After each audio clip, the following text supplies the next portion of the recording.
At the inheritance meeting, my sister tore up my $18 million trust fund letter, her perfectly manicured nails ripping through the paper with theatrical flair. The pieces fell like confetti, scattering across the mahogany table while our parents watched with smug satisfaction. I simply smiled and said, "That was a copy. The real one is already processed." The silence that followed was deafening. Sarah's triumphant smirk froze on her face. Dad's hand clutched his chest, and Mom's wine glass slipped from her fingers, shattering against the hardwood floor. Red wine spread like blood across the expensive Persian rug, the one I paid for last Christmas. "What did you just say?" Sarah's voice trembled, her confidence cracking like thin ice. "You heard me." I leaned back in my chair, finally letting years of pent-up satisfaction surface. "While you were busy playing the perfect daughter, I was meeting with Grandpa every Sunday for the last 5 years. He knew exactly what kind of people you all were." Dad found his voice first, though it came out strangled. "That's impossible. Your grandfather never." "Never what, Dad?" "Never saw through your act? Never noticed how you treated me? How you all treated me?" I pulled out my phone, scrolling through photos. "Every Sunday, 2 p.m., Golden Leaf Cafe. We had quite a few interesting conversations about family loyalty." Sarah lunged across the table, trying to grab my phone, but I pulled it back smoothly. "Careful, sis. Wouldn't want to damage another piece of evidence." Mom stepped forward, her designer heels crunching on broken glass. "Sweetie, let's be reasonable. Family doesn't." "Family?" I cut her off. "Is that what we're calling this now? Was it family when you made me pay for Sarah's wedding but didn't even put me in the ceremony? Was it family when you borrowed $50,000 for Dad's business venture and never paid it back?"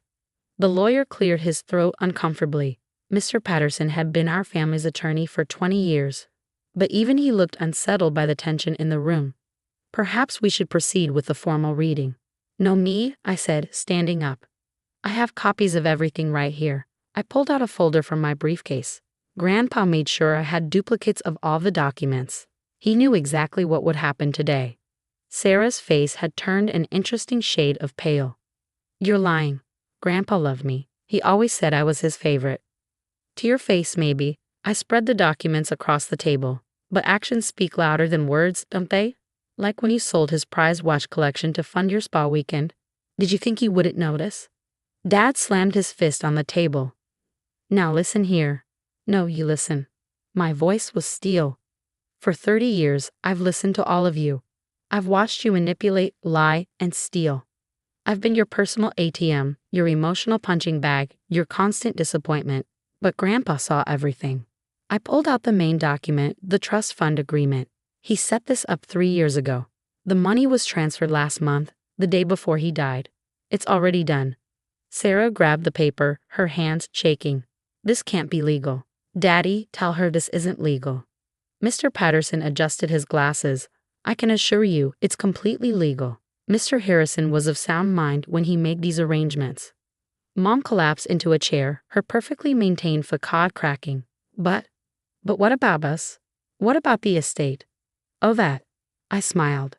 "The estate goes to charity, specifically to the foundation Grandpa and I set up last year, the one that helps victims of financial abuse by family members. Ironic, isn't it?" Dad's face turned purple. "You ungrateful little." "Careful, Dad." I held up my phone, still recording. "Would hate for your true colors to show up in court if you try to contest this." Sarah was still frantically reading through the documents. "This isn't fair. I was his granddaughter too. I deserved." "Deserved what?" I cut in. "The money you already spent. The inheritance you've been counting on while treating him like an ATM. He knew about the credit cards you took out in his name, Sarah. Every single one." Her face went from pale to gray. He knew? Everything." I nodded. "The cards, the loans, the borrowed jewelry you pawned. He kept track of it all." "Want to know why he never said anything?" "He was gathering evidence." Mom stood up, straightening her designer blazer, another gift from me. "Sweetie, please. We can work this out. We're family." "No, we're not." I picked up my briefcase. "We're just people who share DNA. Family doesn't do what you did to me." "What we did to you." Sarah scoffed, but her voice shook. "We gave you everything." "No, I gave you everything." I pulled out one final document. And here's the proof. Every payment, every loan, every gift for the last 10 years. Grandpa helped me document it all. Want to know the total? They stared at the number at the bottom of the page. $847,692.43. That's how much I've given this family. I let the paper fall, and not once did any of you say thank you. Dad found his voice again. We don't owe you anything. Parents sacrifice for their children. Sacrifice? I laughed. Is that what you call using my credit to buy Sarah's car? Or putting your gambling debts in my name? Mr. Patterson looked startled at this. Mr. Harrison, if what she's saying is true, it's all true. I pulled out another file. Every transaction, every forged document, every lie. Grandpa hired private investigators. They have everything. Sarah started crying, her expensive mascara running. You're destroying this family? No, you destroyed it. I walked to the door. I'm just finally breaking free. Wait. Mom called out. What about the house? Our accounts? I turned back, hand on the doorknob. Check your phones. The bank should be calling any minute. All those joint accounts you had access to, they're closed. The automatic payments I set up for your bills, canceled. The credit cards in my name that you've been using, frozen. You can't do this. Sarah shrieked. Where are we supposed to live? Not my problem anymore. I opened the door. Oh, and Sarah, that copy you tore up. It cost me $2 to print. The real documents are in a safe deposit box, along with evidence of every crime you've committed in Grandpa's name. I'd be careful about contesting anything if I were you. As I walked out, I heard Sarah's wail of rage, Mom's sobs, and Dad's string of curses. But for the first time in my life, their drama didn't touch me. I was free. The next morning, the real chaos began. My phone exploded with messages, each more desperate than the last. Mom's texts alternated between guilt trips and threats. Dad's voicemails grew increasingly hostile. Sarah's Instagram posts painted me as the villain destroying our perfect family. But I didn't respond. Instead, I sat in my new office, paid for by my legitimate inheritance, and began the next phase of Grandpa's plan. He hadn't just left me money. He'd left me control of everything they thought they owned. The family home, technically owned by his trust, which I now controlled. The business Dad claimed to have built from scratch. Funded by Grandpa's investments with controlling interest now in my name. Even Sarah's precious startup, the one she bragged about on social media, built with stolen money, and I had proof. I waited until noon before making my first move. One email to the board of Dad's company revealing years of financial misconduct. Another to Sarah's investors, showing where their money really came from. A final one to Mom's social circle, exposing the truth about their perfect family. By sunset, their carefully constructed world was crumbling. Dad was suspended pending investigation. Sarah's investors pulled out. Mom's friends stopped returning her calls. And I watched it all from my office, feeling nothing but relief. Some might call it cruel. But as I sat there, looking at old family photos, pictures of forced smiles and hidden abuse, I knew it was justice. Not just for me, but for Grandpa, who'd spent his final years helping me escape their toxic web. The last text I sent was to our family group chat. Just 4 words. The truth sets you free. Then I turned off my phone, poured myself a drink, and watched the sun set on my first day of real freedom. Tomorrow would bring more drama, more accusations, more attempts to manipulate me back into their control. But I was ready. After all, I had something they never expected, proof of everything they'd done, and the courage to use it. Grandpa's last words to me echoed in my mind. Sometimes the greatest act of love is walking away. He was right. And now finally, I was strong enough to do just that.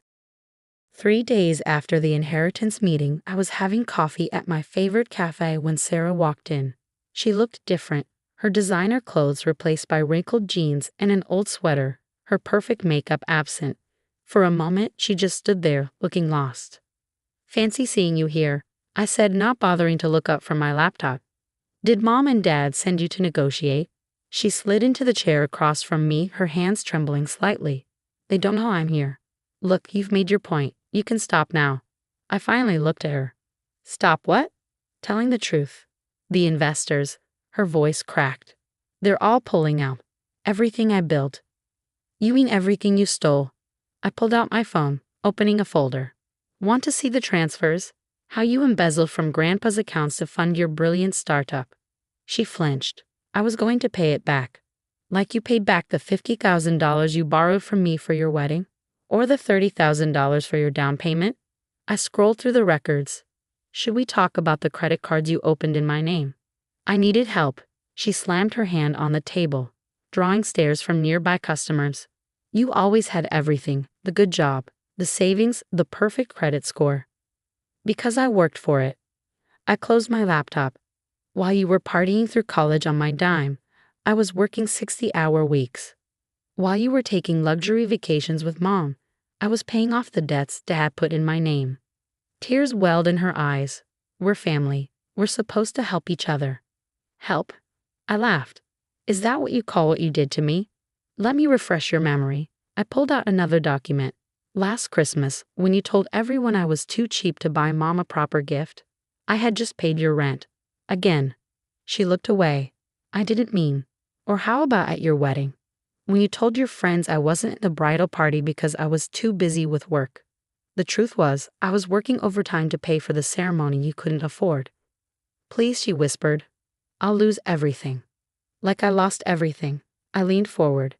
Every time I tried to save money, one of you needed something. Every time I started to build something for myself, you tore it down. Do you know what it's like to check your credit report and find debt you never knew about? She started crying in earnest now. What do you want from me? Nothing. I stood up. That's the beauty of it, Sarah. I don't want anything from you anymore. No more loans, no more favors, no more lies. Mom and Dad are losing the house, she blurted out. The bank called about the mortgage. The mortgage I'd been paying. I picked up my things. The one Dad remortgaged 3 times without telling me, using forged documents. Her face paled. He wouldn't. Check your phone. I nodded at her purse. I sent you proof 10 minutes ago. Every document, every fraud, every lie. Maybe it's time you saw who they really are. She grabbed her phone, hands shaking as she opened the email. I watched her face as she scrolled through years of evidence, Dad's gambling debts, Mom's secret credit cards, their systematic abuse of both Grandpa's and my finances. This can't be real, she whispered. It's all real. I shouldered my bag. And now you have a choice. You can keep pretending they're the victims, or you can face the truth. What truth? That they used us both. I dropped a final envelope on the table. Grandpa left you something too. A chance to start over, legitimately this time. But only if you tell the truth about everything. She stared at the envelope. What's this? A way out. I turned to leave. Better than you gave me. Unlike you, I'm actually giving you a choice. Wait. She called after me. What am I supposed to do? I paused at the door. For once in your life, Sarah, try being honest. See how it feels. As I walked out into the bright afternoon sun, my phone buzzed. A text from Mom. Your sister is missing. This is your fault. I smiled and typed back, no, it's yours. And she's not missing. She's finally seeing clearly. Another buzz. Dad, this time. You think you've won. We'll destroy you. My reply was simple. Check your email. The police have copies of everything. Your move. The truth was, I didn't want to destroy them. I just wanted them to face what they'd done. Grandpa understood that. That's why he left Sarah an escape route, a smaller trust fund, contingent on her making full restitution and telling the truth. The question was, would she take it, or would she choose them over redemption? Again. I walked to my car, feeling lighter than I had in years. Whatever Sarah chose, whatever they did next, I was finally free. And sometimes that's the greatest revenge of all. My phone buzzed one more time. A message from Sarah. I'll do it. I'll tell the truth. All of it. I smiled. Maybe there was hope for her after all. A week after my coffee meeting with Sarah, the storm I'd been waiting for finally broke. She didn't just tell the truth, she exposed everything. In a detailed social media post that went viral in our community, she laid bare our family's darkest secrets. For years, I helped my parents exploit my sister and our grandfather, she wrote. While she worked multiple jobs to support us, I spent her money on luxuries. While she sacrificed everything, I took credit for her generosity. Today, I'm coming clean. The post included screenshots, bank statements, Text messages, a digital trail of our family's abuse. Within hours, our parents' carefully crafted image crumbled. Their country club friends stopped returning calls. Business associates distanced themselves. The facade of the perfect family shattered. I was in my office when Dad burst in, his face purple with rage. Security must have let him up, not knowing the situation. "You turned her against us," he shouted, slamming his hands on my desk. "Your own sister." I didn't flinch. "No, Dad. You did that yourself. I just helped her see the truth." "Truth?" He laughed, a harsh, bitter sound. "The truth is you're jealous. You've always been jealous of her success." Her success. I pulled up Sarah's post on my monitor and turned it toward him. "You mean the success she built with stolen money? The success that came from forging Grandpa's signature. That success." He went pale, eyes scanning the detailed financial records she'd shared. She had no right. She had every right. I stood up. "Just like I have every right to do this." I pressed a button on my desk phone. "Security, please escort Mr. Harrison out. And this time, don't let him back in." "You can't do this to me." He backed away as two security guards entered. "I'm your father." "No," I said calmly. "You're just a man who used his children for money, and now everyone knows it." As they let him out, my phone lit up with a text from Sarah. "Mom's at my apartment. She's hysterical. What do I do?" I replied, "Stay strong. Remember the truth." Minutes later, Mom's voice message came through. "How could you both do this to us? After everything we've done for you? Sarah's lying, and you're encouraging it. We'll never forgive this betrayal." I played the message twice, noting how even now she was more concerned with appearances than the truth. I forwarded it to Sarah with a simple message. "See? Still no accountability." The next few days were a whirlwind. Sarah's post sparked a local scandal. More victims of our parents' financial schemes came forward. Old friends revealed borrowed money never repaid.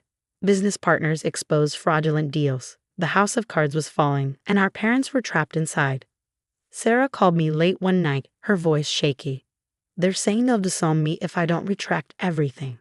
And I held my breath, wondering if she'd cave under pressure. I told them to go ahead. She laughed, a sound caught between tears and relief. I said I'd rather be disowned than live another lie. Pride swelled in my chest. "How does it feel?" "Telling the truth." "Terrifying," she admitted. "But also free. I feel free."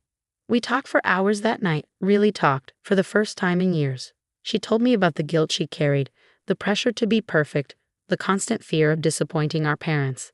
I shared my own struggles. The weight of supporting everyone, the loneliness of being a family ATM. "I'm sorry," she whispered as we were hanging up. "I know it's not enough, but I really am sorry." "I know," I said softly. "That's why Grandpa gave you a second chance." The next morning, I received an email from our family lawyer. Our parents were threatening legal action, claiming defamation and emotional distress. I forwarded it to Sarah with a question mark. Her response was immediate. "Let them try. We have the receipts." She was right. We had everything. Every document, every transaction, every lie. But more importantly, we had the truth. And sometimes that's the strongest weapon of all. That afternoon, I met Sarah for lunch. She looked different again. Not the polished princess or the broken woman from the cafe, but someone new. Someone real. "They're losing everything," she said, stirring her coffee. "The house, their reputation, their friends." "They lost us first," I reminded her. "They just didn't care enough to notice." She nodded, then reached into her bag. "I have something for you." She pulled out a small, wrapped package. I found it in Grandpa's things. Inside was a photo album, not the staged family portraits our mother loved, but candid shots. Me helping Grandpa in his garden. Sarah and me playing as kids, before money and manipulation tore us apart. Real moments, real smiles. "He knew," Sarah said softly. "He knew we could be better than them." I touched a photo of us at the beach, maybe 12 years ago, both laughing at something long forgotten. We can be, we will be. My phone buzzed, another threat from Dad, another guilt trip from Mom. I deleted them without reading and looked at my sister. Ready for whatever comes next. She smiled, and for the first time in years, it reached her eyes. "As long as we're honest with each other, I'm ready for anything." 1 year later, I sat in Grandpa's favorite spot in his garden, now mine, watching the sunset paint the sky in shades of orange and pink. The roses he loved so much were blooming, their scent filling the evening air. Sarah sat beside me, both of us holding cups of his favorite tea. "Can you believe it's been a year?" she asked, looking at the letter in her hands, the final notice from our lawyer confirming our parents' lawsuit had been dismissed. "Sometimes it feels like yesterday," I replied. "Other times, like a lifetime ago." The year had been transformative. Our parents had lost everything: their house, their social status, and finally their last attempt to control us through legal threats. They'd moved to another state, unable to face the community that now knew their true nature. Sarah had rebuilt her life, this time on honest foundations. She'd used the trust fund Grandpa left her to start a legitimate business, a nonprofit helping families recognize and escape financial abuse. The irony wasn't lost on either of us. "I got another email from Mom yesterday," Sarah said quietly. "She still wants us to fix things, meaning give them money and pretend nothing happened." I smiled. "And what did you say?" "Nothing." She set down her tea. Some silences speak louder than words. We both learned that lesson the hard way. The hardest part hadn't been exposing the truth or even facing the legal battles. It had been learning to live without the weight of toxic obligations, learning to be sisters instead of competitors. "Grandpa would be proud," I said, touching the worn leather of his journal, my most treasured inheritance. Not of what happened, but of what we became after. Sarah reached over and squeezed my hand. "He'd be proud of you especially. You didn't just break free, you helped me break free too." The last rays of sunlight caught the new sign at the entrance to the garden, Harrison Memorial Garden, a place of truth and healing. We'd opened it to the public, just as Grandpa had always wanted. Every weekend, people came to find peace among the flowers he'd loved. "I have something for you," Sarah said, pulling an envelope from her bag. "I've been saving up, legitimately this time." Inside was a check for every dollar she'd ever taken from me.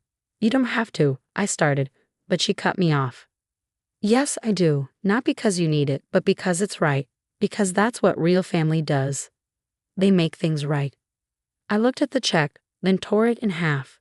"We start fresh," I said. "That's what Grandpa would want." Sarah's eyes filled with tears, but she was smiling. I finally understand what he meant in his last letter, about how wealth isn't what's in your bank account, but what's in your heart." As if on cue, my phone buzzed. Another message from our parents, another attempt to guilt us into reconciliation. But this time, neither of us felt the pull of obligation or the weight of guilt. "Should we block them?" Sarah asked. I shook my head. "Let them talk. We don't have to listen." The garden grew darker as night fell, but neither of us moved. In the peaceful quiet, surrounded by Grandpa's roses, we'd found something our parents never had: contentment. To truth, Sarah raised her teacup. To freedom, I touched mine to hers. And there, in the garden where our grandfather had taught us about integrity and love, we toasted to our new beginning. Not as victims or enablers, but as survivors. Not as rivals, but as sisters. The inheritance that mattered most wasn't the money or the property. It was the courage to stand up for truth, the strength to break free, and the wisdom to know that real family isn't about what you can take. It's about what you give. As the stars began to appear above us, we sat in comfortable silence, two sisters who had lost a false family but found a real one in each other. And somehow, that felt like the greatest inheritance of all.